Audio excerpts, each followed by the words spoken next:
पंजाब में 500 यूनिट बिजली के इस्तेमाल पर फी यूनिट 14 रुपए रियायत। आवाम को अगस्त सितंबर के बिजली के बिलों में फौरी रिलीफ मिलेगा। नवाज शरीफ का ऐलान। अमीर जमात इस्लामी हाफिज नईमुर ने ट्वीट में कहा, मुज़ाहमत और जिद्दोजहद रंग लाती है, सूबाई हुकूमतें और वफाक भी पेशरफ्त करे।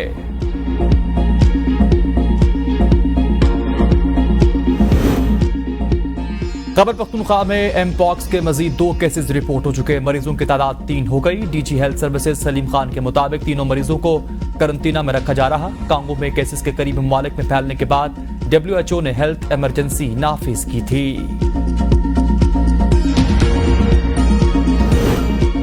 Army chief general Syed Asim Munir की गोल्ड मेडलिस्ट अरशद नदीम के एजाज में तकरीब। जनरल आसिम मुनीर ने गोल्ड मेडल जीतने पर कौमी हीरो को खराज तहसीन पेश किया। कहा, ऐसी मंजिल सिर्फ सख्त मेहनत और अज़्म से ही हासिल की जा सकती है।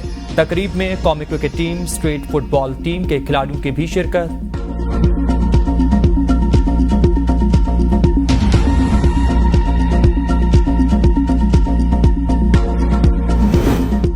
कायमा कमेटी तवानाई के इजलास में PTI के इकबाल अफरीदी का खातून के लिबास पर एतराज। कहा, खातून को ऐसा लिबास पहनकर नहीं आना चाहिए। शेरी रहमान ने कहा, आप काम से काम रखें, खवातीन पर क्यों नजर रखते हैं कि क्या पहना है। वजीर इत्तलात अताउल्लाह तारड़ ने कहा, तहरीक इंसाफ खवातीन के लिए तहरीक नाइंसाफ बन चुकी।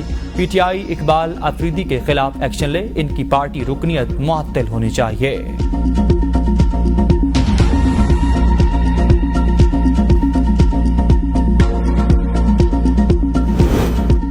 और दरियाए सिंध में सहवन के मकाम पर निचले दर्जे का सैलाब 30 से जायद। देहात सैलाबी पानी के लपेट में आ चुके। मुतासरा इलाकों का सहवन और शहरी इलाकों से जमीनी रास्ता मुनक़ता।